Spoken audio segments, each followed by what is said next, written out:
শারদীয় আবহে আগামীকাল থেকে শুরু হচ্ছে সনাতন ধর্মাবলম্বীদের প্রধান ধর্মীয় উৎসব শারদীয় দুর্গাপূজা। ঢাকের তালে দেবী বন্দনায় মেতে উঠবেন ভক্তরা। এজন্য সকল প্রস্তুতি সম্পন্ন করেছেন আয়োজকরা। মণ্ডপের নিরাপত্তা জোরদারে তৎপর আইন শৃঙ্খলা বাহিনী। আরো জানাচ্ছেন কুমার বিশ্বজিৎ রায়। মধুকৈটব বিধ্বংসী বিধাত্রী বরদে নমঃ। ভক্তপ্রাণের অপেক্ষার অবসান। কৈলাস ছেড়ে পিতৃগৃহে আসা দেবী দুর্গার অকাল বোধন আজ। সন্ধ্যায় পঞ্চমীতে বসবে ঘট, মণ্ডপে মণ্ডপে হবে দেবীর জাগরণ। ভক্তানাং সুখদে নমঃ। শরতের স্নিগ্ধ আবহে কাল মণ্ডপে অভিষেক হবে দশভুজার। 10 হাতে অস্ত্রসজ্জিত অতল স্নিগ্ধ চোখের পলক খুলবেন ত্রিনয়নী দেবী দুর্গা। শুরু হবে 5 দিন ব্যাপী সনাতন ধর্মাবলম্বীদের প্রধান ধর্মীয় উৎসব। নির্মল আনন্দ আর উৎসবে মেতে উঠবেন ভক্তরা। আমরা প্রত্যেক বছর অপেক্ষায় থাকি কবে মা দুর্গা আসবে, কবে আমাদের ষষ্ঠী শুরু হবে। ষষ্ঠী মানেই আমাদের পূজার আমেজ শুরু। তা আশা করি এবার আমাদের সকল অশুভ শক্তি কেটে আমাদের শুভ শক্তির জয় হোক। আমরা যখন মাকে প্রাণ দিয়ে মন দিয়ে যখন আমরা ডাকি অবশ্যই শোনেন। তাহলে এত দুর্যোগ অশান্তির মধ্যেও মা আমাদের কিন্তু একটু শান্তির আলো দেখায়।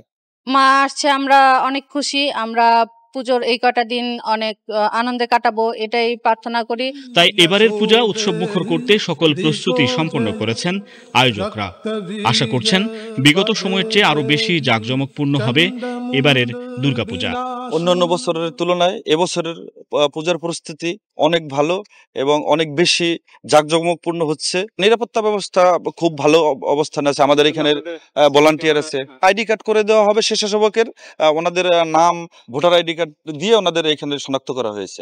152 জনের একটা লিস্ট দেওয়া আছে স্বেচ্ছাসেবক ভাইদের। আমাদের মহিলা মণ্ডলী আছে, তারা স্বেচ্ছাসেবকের দায়িত্ব পালন করবে। আমার কার্যকরী পরিষদের নেতৃবৃন্দ থাকবে।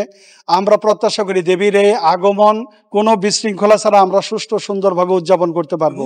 বাংলাদেশ পূজা উদযাপন পরিষদ জানিয়েছে এবছর ঢাকা মহানগরীতে 257টি দুর্গাপূজা অনুষ্ঠিত হচ্ছে, আর সারা দেশে 32,666টি পূজা মণ্ডপে উদযাপিত হচ্ছে দুর্গাপূজা। সংশ্লিষ্টরা বলছেন পূজা মণ্ডপের নিরাপত্তা জোরদারে তৎপর রয়েছে আইন শৃঙ্খলা রক্ষাকারী বাহিনী। প্রতিটি পূজা মণ্ডপে গড়ে তোলা হয়েছে নিরাপত্তা বলয়। এই প্রথম ঢাকেশ্বরী জাতীয় মন্দিরে গত 53 বছরে পুজোর আগে নিরাপত্তা ব্যবস্থার কথা জানাতে সেনাবাহিনী প্রধান এসেছিলেন। তাতেই বোঝা যায় যে সরকার এটা কত গুরুত্ব দিয়ে নিরাপত্তার দিকটা দেখছেন। গোয়েন্দা প্রধান আমাদের সঙ্গে বৈঠক করেছেন। তারা বলেছেন যে সাদা পোশাকে প্রচুর গোয়েন্দারা কাজ করবেন, কাজের সংখ্যার কোনো কারণ নেই। সবার সহযোগিতায় আমরা এবার ভালোভাবেই পুজো করতে পারব। সমাজের সকল অসঙ্গতি ও অশুভ শক্তির বিনাশ ঘটিয়ে জগতে শান্তি প্রতিষ্ঠা করবেন দুর্গতি নাশিনী মা দুর্গা। এটাই প্রত্যাশা ভক্তদের। কুমার বিশ্বজিৎ রায়, বাংলাদেশ টেলিভিশন, ঢাকা।